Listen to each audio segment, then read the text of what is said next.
Today's episode is proudly sponsored by Radical Polymers. Nation, running a water treatment business is hard. Dealing with your suppliers shouldn't be.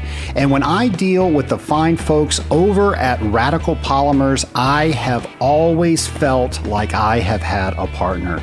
They test things in the environment that we are going to use their products. They also make sure that if I have any questions, that I get the answer that I am looking for. Mike and the fine folks over at Radical Polymers answer the phones. Folks, when was the last time you actually talked with somebody when you had a technical support question? Well, they make your issues their issues and they get right down to the problem. They offer best-in-class technologies with the first-class support that I just mentioned. Go to scalinguph2o.com/radical to find out more.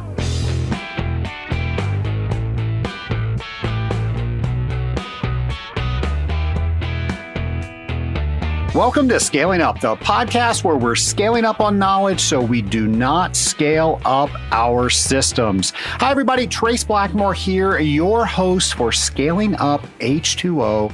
And folks, it is February 21st. Last week, I was in Orlando, Florida, where I was at the Association of Water Technologies Business Owners Conference. This is a conference that AWT put on for water treatment company business owners, and they invite speakers in to send those owners back with some great information to help them run their companies more efficiently. I know I learned a lot at that event, and I also talked to so many people that said they enjoy this podcast. They said that they had their people listen to their podcast. Many of them said that on their regular meetings, they would discuss the previous week's podcast to try to make sure everybody was staying up on their water treatment knowledge. What a great idea. I love that. Thank you for sharing those ideas with me. You know, another thing I was talking about at the AWT Business Owners Conference is the Rising Tide Mastermind. Folks, we are just having a blast within the Rising Tide Mastermind. We're talking about issues. We're helping each other solve those issues with other experiences outside of what created those issues.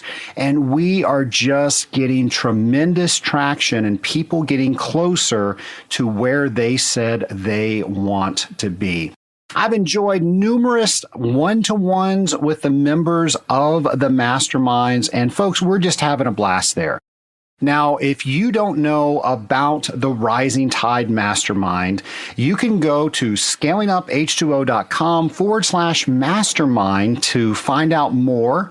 If it is right for you, and folks, if it is right for you, you are somebody that wants to get pushed to the next level. You're somebody that is successful, but you know that if you had people encouraging you and giving you exterior information that you maybe don't have a peripheral view on, you know you're going to get further faster. But here's where we lose most people, because up to now it sounds pretty good, but we hold everybody accountable to do what they say they are going to do. And many people, they don't want that accountability. But a lot of people, they realize when they have a group of people that the only thing they have vested in is caring about their success, they are going to help drive you to the next level.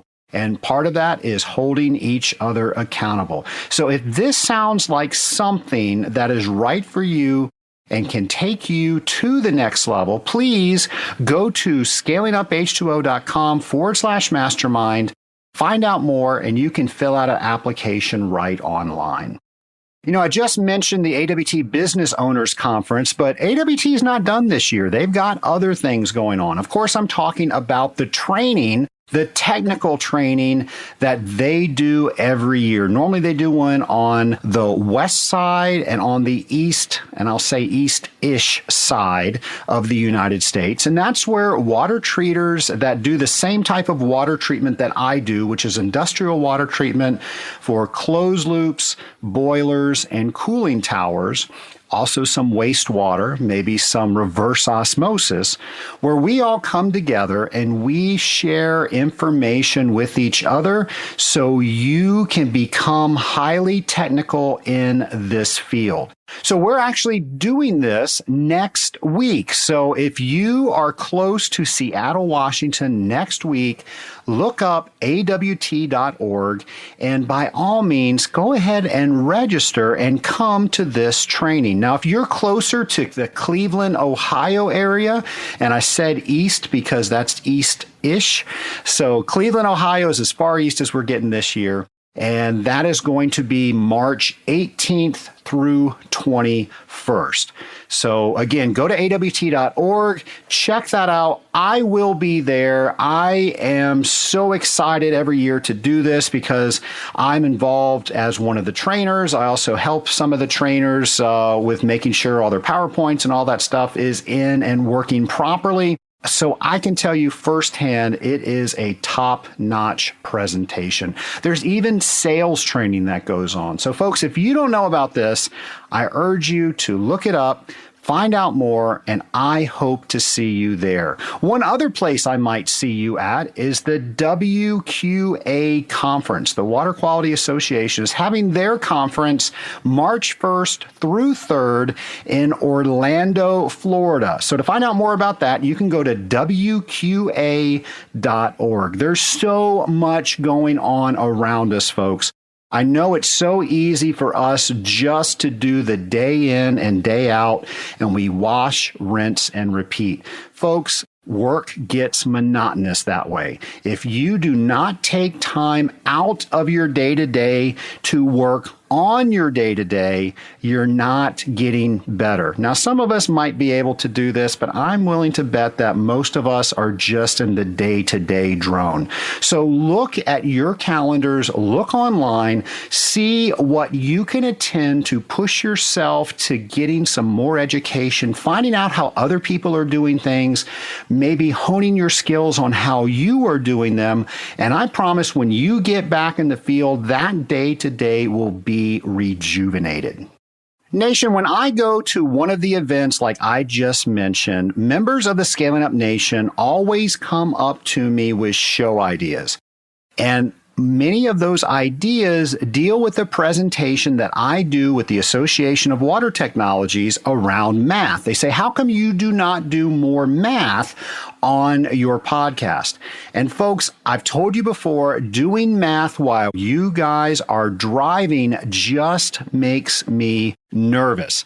But I did try it last year. In December, I believe it was the second week of December, I released episode 116 and it was all about closed system volume. We had Eric Russo to thank for that episode. He sent me a voicemail. We put it on the air. He was asking about system volume. And in that episode, that was the very first time that I spoke on math on the podcast. Now, it's been a couple of months since I aired that. I haven't heard where anybody has driven off the road because of the math. So I thought I could explore something within that episode that I didn't get into at the time. So if you go back and you want to listen to episode 116, you're going to know what I'm talking about. And what I am talking about is 120,000. Now, if you're a water treater and you do any equations, I know for a fact that you have seen 120,000 in many of those equations. I also know by working with a lot of water treaters, most do not know what that 120,000 is. Now, this is how I use that 120,000 in my 116 episode about closed system volume.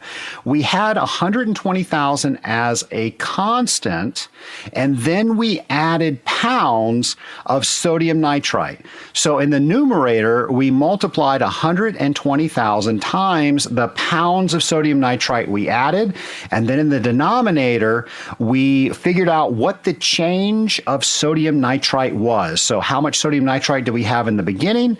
And then we subtracted that by how much sodium nitrite we had when it all circulated around from our addition. And then that number gave us the gallons in the system. So a lot of people use that equation, and I'm sure you're thinking, okay, I've used that before, but I don't know where that comes from. And that's what I want to do today. I want to try to do a math proof for you. So hopefully we will have the same positive results as we did on episode 116. But here's how we're going to start out. We're going to start by talking about where that 120,000 comes from. And ultimately, we want to prove back to getting to that 120,000. So we have a lot of chaos in the water treatment industry. It's very dynamic. Things are changing all the time.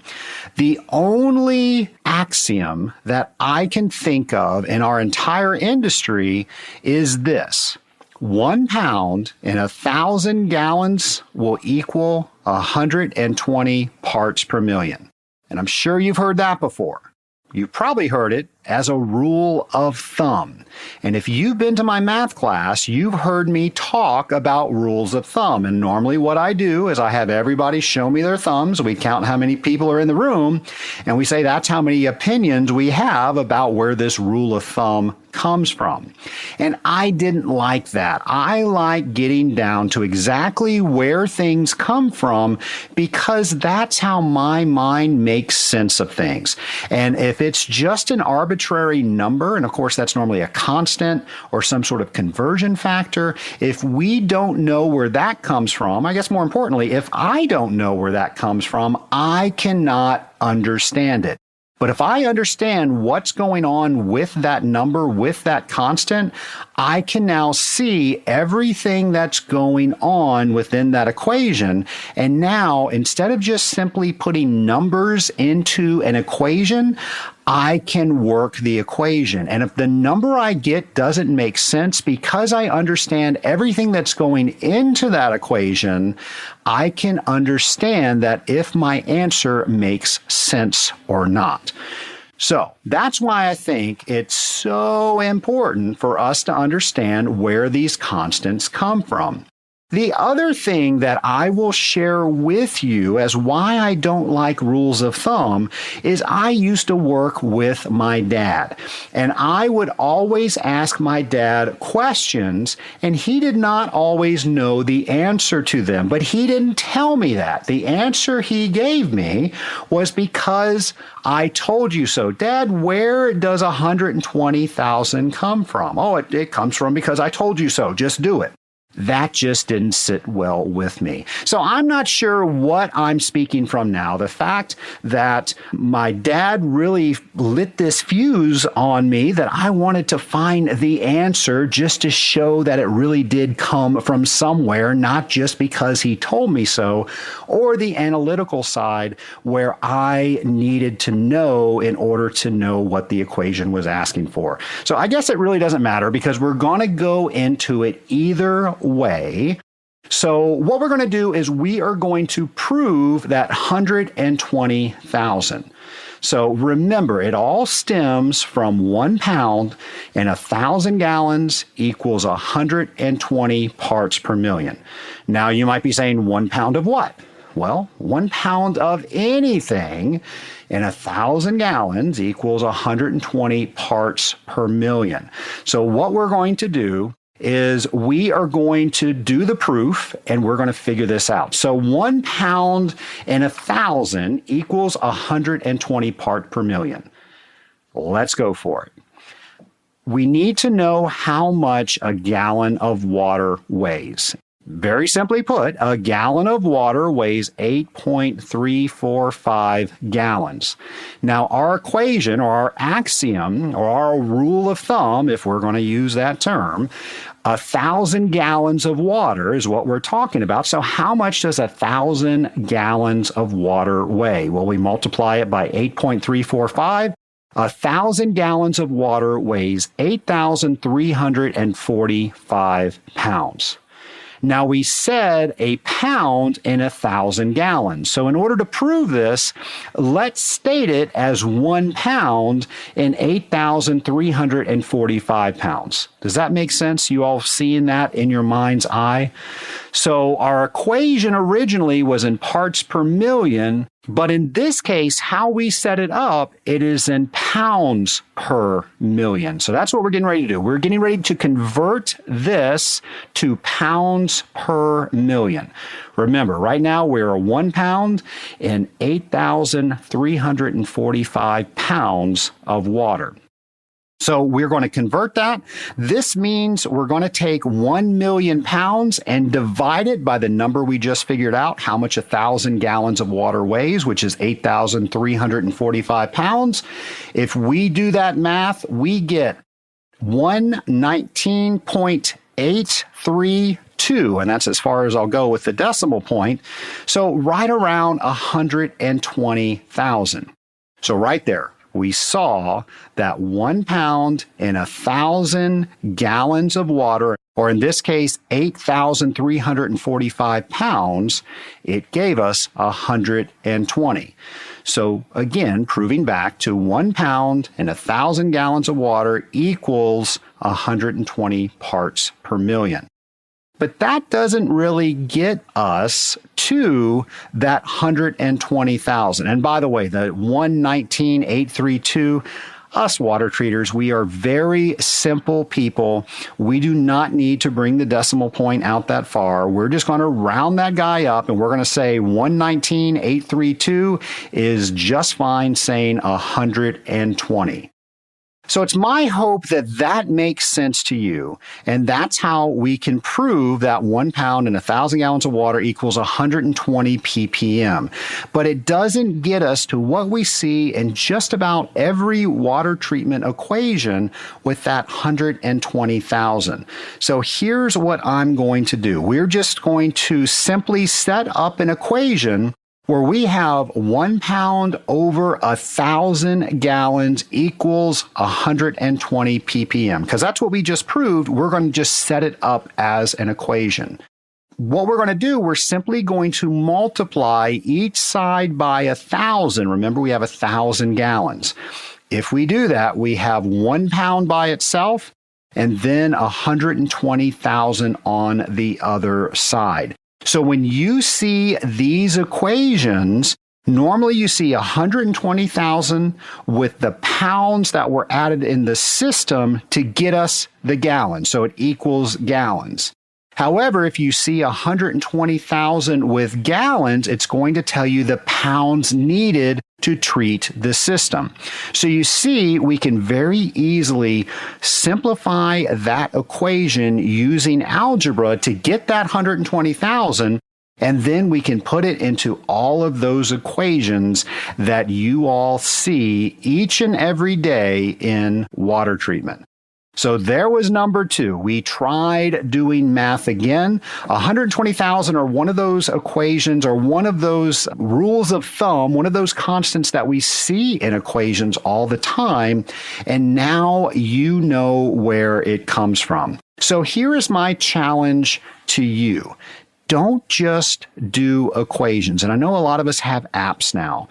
Before apps, we would put things in Excel and we would just put data in. Folks, if you are doing that and you don't truly understand the equations that you are using, I ask that you step back for a moment. Now, I know we have to do things quickly in our job. However, if we are doing things incorrectly, doing something incorrectly quickly is not fast. It is slow, and it will cost you more time, and it will cost you just about every other resource that you can think of. So when you do something right, that beats fast every single time. So look at that equation. Ask yourself, where are all of the variables coming from? Where are all of the constants coming from? And how does this equation get from my known information to the information that I'm trying to find out? When you understand equations that way, you will understand what you are doing in the water treatment field. Folks, thank you so much for listening to this show. I also want to thank you for going to scalinguph2o.com and letting me know questions like this. This came from an audience member, from a member of the Scaling Up Nation. They wanted to know what the heck this 120,000 was. So, folks, keep that information coming, and by all means, keep listening to Scaling Up H2O.